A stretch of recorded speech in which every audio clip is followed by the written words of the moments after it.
Welcome to the Berkshires Gone By, history and folklore about the westernmost and most beautiful county in Massachusetts. I'm your host, Brooke. Do you have a grandfather, grandmother, or tall clock in your house? If so, is it old? And if so, do you know who made it? In early Berkshire County, there were very few sounds that were reliably man-made. Sitting in your home after the dark of night had set in, perhaps by candlelight finishing a few pages of a letter, or finishing a little mending left to stitch. The sound of a crackling fire was common, perhaps the soft humming or singing of someone else in the room. Otherwise, the only sound made by man was, perhaps, if you were well off enough to have one, the constant, reassuring ticking of a clock. Clocks were very expensive, but also quite necessary. If you were a man of business or law, they not only kept time, but also the season, date, phase of the moon, and they chimed in different tones and tunes, so that even at night, or if you were blind, you would know when it was.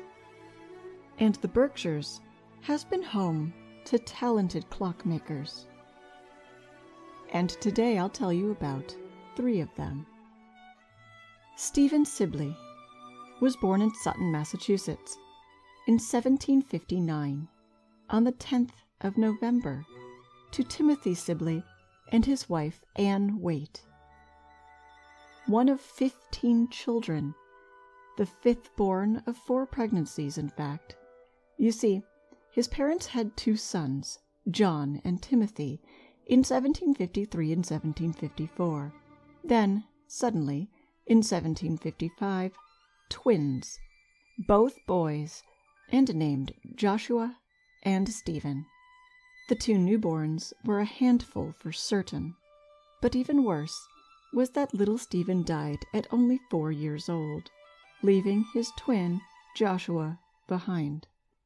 So the next baby born, as traditionally common at the time, was named for the baby who died before it. It was born in 1759, was a boy, and too was named Stephen. The rest of the children came quickly, as they did back then.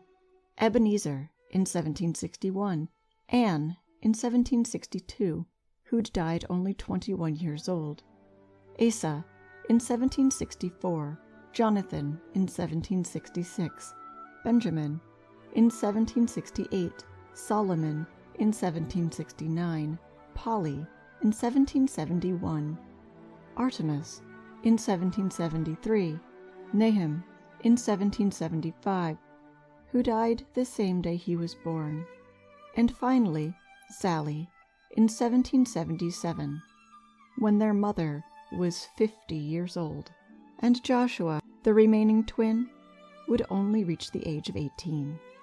These children were raised in a family that had come from Salem, Massachusetts at the very beginning of colonization in 1629, and who'd been there during the Salem witchcraft trials. Now, further west, in Sutton, Massachusetts, opportunities were expanding before them, westward, and the family raised their bright children to take advantage of it. When he reached his early teens, Stephen started thinking about what he would do with his life, which trail to follow. He'd been considering the paths of his older brothers, Timothy Jr. and Asa, who had ventured out on brilliant clock-making careers in Connecticut. Their schooling in the craft may have inspired Stephen to follow his older brother's paths. After his clockmaking and metalsmith training, Stephen moved to Norwich, Massachusetts, and some while later relocated again to Great Barrington, Massachusetts in 1782 to be closer to John, who was working there as a physician. He made shop in a building on the town hall property near the corner of Main and Castle Streets. In 1785, and lived in a house across the street from there. But it wasn't long at all before he met Jemima Hopkins. She was from Sheffield and was born to her parents, Deacon Timothy Hopkins and Jemima Callender, on the 17th of May, 1757.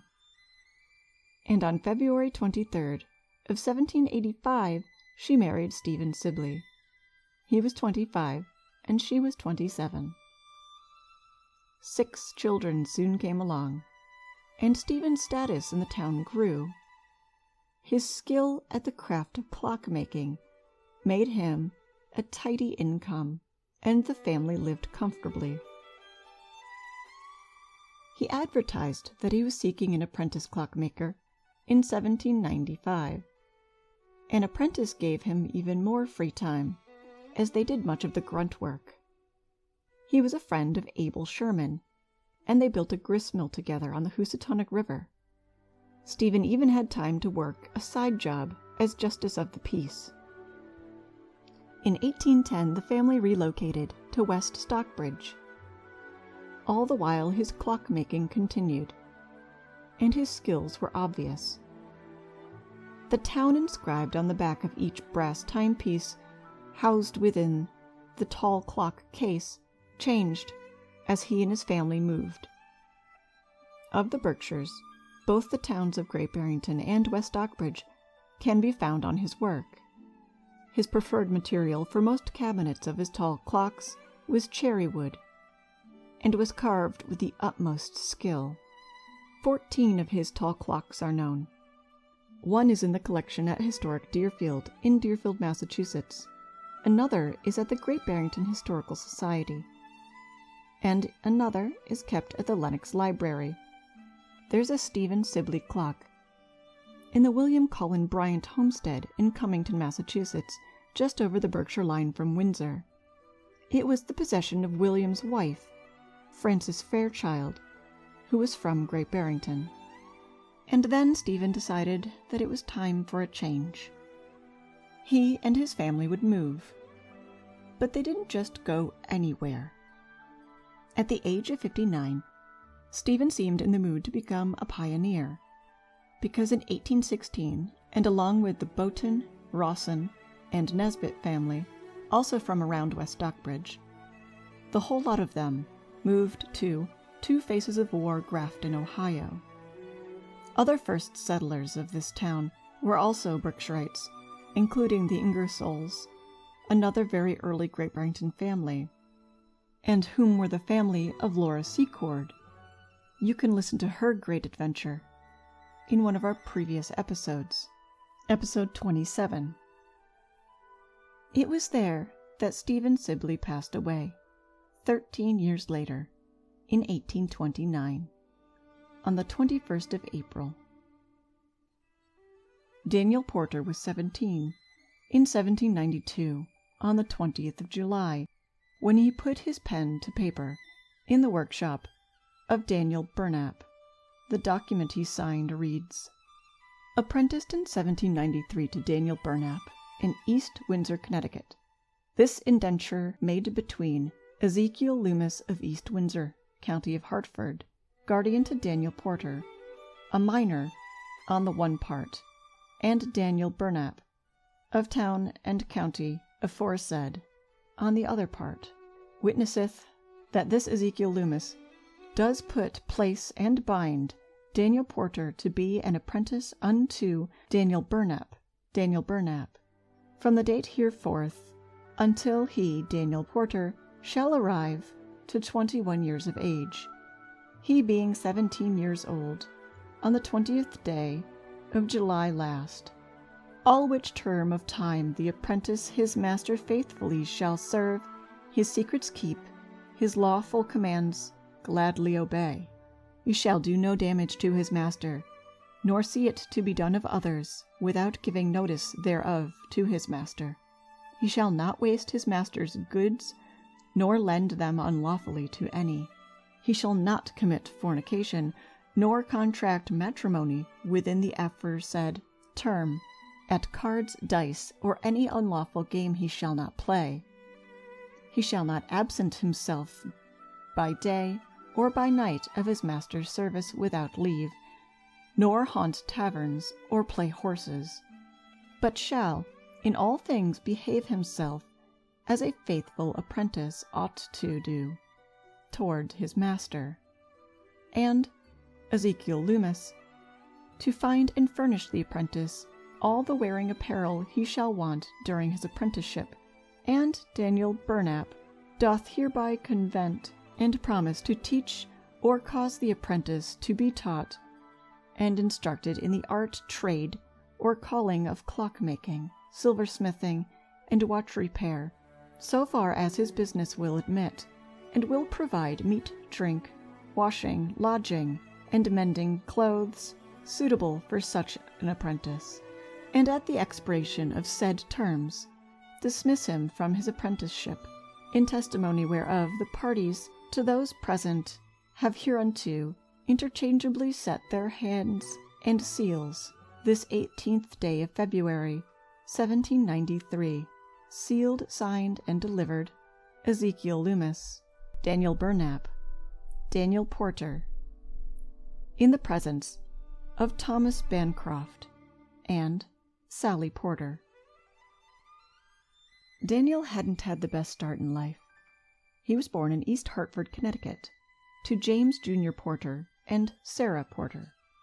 But tragedy had taken his father when Daniel was only 2, and his mother, Sarah, finding it hard to cope, had given the boy into the care of a man named Ezekiel Loomis.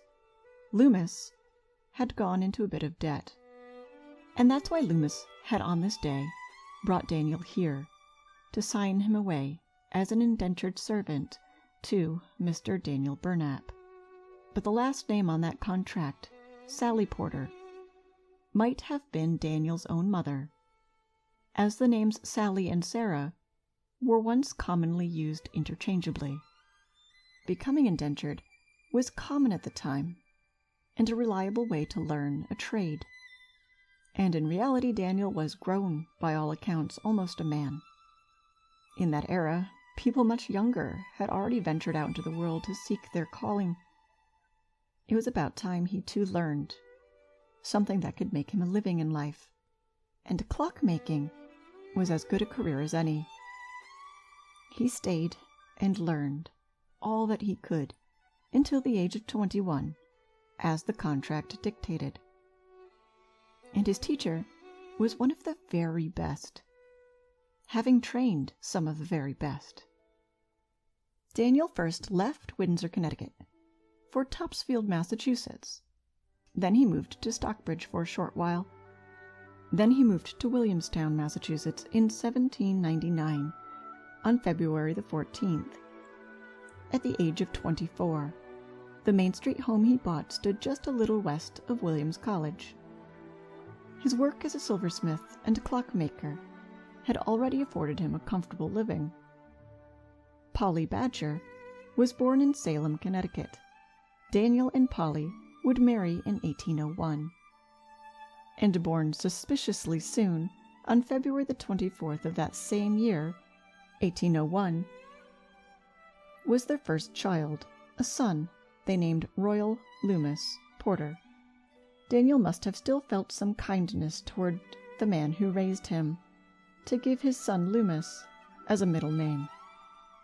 Almina, a daughter, was born 2 years later. But the family was not to last as it was.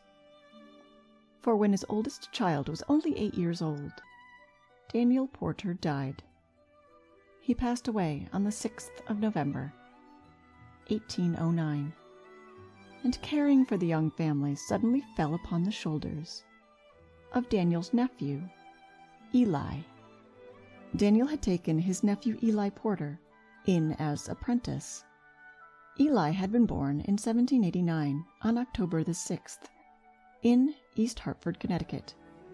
He was 14 years younger than his uncle. At the age of 17, Eli shows up in a Williamstown, Massachusetts document for the first time, being listed among the members of the First Congregational Church, the same church as his uncle Daniel and Aunt Polly. Eli was shown by his Uncle Daniel all of his most important techniques in the art of crafting fine clocks, and Eli showed the same great talent for it. But Daniel's sudden death at the age of 34 changed the course of Eli's young life. He may have planned to venture out into the world and forge his own path, but instead he was thrown into Daniel's shoes almost right away. Daniel and Polly's children had been only 8 and 6 when their father died. Polly was swept into mourning, and there were projects at Daniel's shop that had to be finished. So Eli finished them, looked after his cousins as if they were his own children, and made sure the bills were paid. He was about 24, so not so young that he couldn't cope, but young enough to assume that this wasn't how his life was supposed to go. He may not have assumed as well that with time, the heartbroken Polly, his uncle's wife, his aunt by marriage, would become his own wife. Maybe it was a true love that bloomed between them during those hard first months without Daniel. Or maybe marrying each other just made sense, as Polly, after Daniel's death, had inherited all of his possessions, though Eli was running the household and the shop.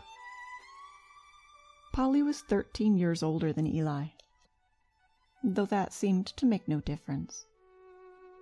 Eli continued the clockmaking work and crafted elegant timepieces just as beautiful as Daniel's. But he also ventured into farming, purchasing plots of land around North County and planting crops to shore up the family's income. In 1823, he moved the clockmaking shop down the road to lot number 21, so it would be closer to their home.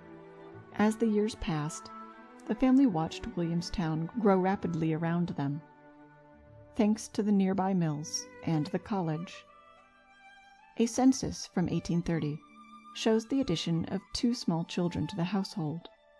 Polly's son, Eli's cousin Royal, did go on to have 3 children of his own: Royal, Edward, and William. Eli was a level-headed and steadfast man. He was careful with his funds and property, and dressed smartly and simply. He was even careful with his animals. A man named Danforth once said, "Eli never drove his horse out of a walk," which caused the remark of a citizen that he would not object to being a horse if he knew Eli Porter would own him. By the 1850s, both of Daniel's children, Royal and Almina, had passed away. In 1859, Polly passed away. Eli stayed in the original family home, Daniel's home, having lived what would have more likely than not been Daniel's life. In 1864, Eli died. He was 75. He was buried up in the West Lawn Cemetery with Royal, Polly, and Daniel. Everything was left in his will to his second cousin, Royal's son, Edward Porter. Only one of Eli's clocks is known to survive, as is the case with many antiques. The clocks of Stephen Sibley included brass engravings that displayed his fine skill. The clock cases were on average 8 feet tall and made of choice cherry wood. These tall cases were thin but ornate, the deep red cherry wood accented with carved pillars and brass findings for the pendulum's door and the door that holds the glass window, thus protecting the clock's face. The bonnet, the part of a grandfather clock that the actual clock is kept in, the very top, is quite beautiful indeed. He had a habit of cutting the window in the front to include a large arch in the pane of glass, and on the side of the bonnet a little window was sometimes included, through which you could see the brass mechanisms as they ticked and ticked. One of these bonnets includes a thin sheet of wood carved into fine filigree and added like lace to the top, and 3 brass finials, 1 at the very peak and 2 at each side. With 1 winding, his clocks could run for 8 days, and would strike the hour on a cast iron bell. His clocks seemed a clean and simple design from the neck down, but from there up they were ornate and beautiful. A good number of Daniel Porter's clocks have survived, but the amount is not specifically known. He too worked in cherry, the deep, rich color of this wood being a favorite of clockmakers. One of his clocks is housed at Historic Deerfield in Deerfield, Massachusetts. Another is in the Bennington Museum in Bennington, Vermont. On the outside, the clocks of Daniel and Eli Porter were much alike. Their skill at inlaying different colored woods to make intricate patterns was phenomenal. The tops of the bonnets were carved such as waves cresting, and finials were a common feature. It's thought that they had many of their cabinets made by craftsmen nearby, in Bennington, from the finest cherry, but upon getting it to their own shop, would add the intricate inlay and finely carved features that would make the cabinet their own. Fans, loops and ovals, columns and checkered patterns, scrolls and diamonds. Their cases are simply stunning, and the clock face itself, more colorful than that of Stephen Sibley, were Sibley's clock faces, displayed intricately carved arms, but mostly black and white decoration. The Porters liked to use color, vibrant groups of small flowers, gold outlines, and a rotating plate featuring fine paintings of the sun and moon that would tell you whether it were AM or PM, were a common feature of these tall clocks. Only one example of Eli's clocks is known, though it's not known how many still sit in private collections by people who might have inherited them without knowing what they are. Quite a few of Daniel's clocks, however, have survived, and perhaps the most interesting thing about the clocks of Daniel Porter are that they're musical. His exquisite clocks were not only attractive to look at, but also rather entertaining. One example can play 6 different songs, and throughout the entirety of the country. These American-made musical clocks are very rare. And not only are they incredibly valuable now, but they were also incredibly expensive back then. 6 tunes meant that the clock would play a different song for each day of the week, except, of course, the Sabbath day on Sunday. Each song was played on 11 bells, and it would seem that customers could even request which songs they were. All 3 of these men made stunning timepieces, timeless timepieces that have ticked and talked reliably for hundreds of years, and which have reliably kept pace with our ever-evolving Berkshire County. So if you have an antique tall clock in your home, but you're not sure of its maker, why not carefully check out the signature on its brass workings? You might have a Sibley or Porter clock. This has been The Berkshires Gone By, created, written, directed, and read by myself, Brooke Renier, and co-produced by Deanna Garner. For pictures related to Berkshire history every day, you can follow us on Instagram, Twitter, and Facebook. To find more episodes, you can follow us on Facebook, or look us up on YouTube. For everything, pictures related to each individual topic, and every episode we've ever made, along with contact information, you can visit our website at www.theberkshiresgoneby.com.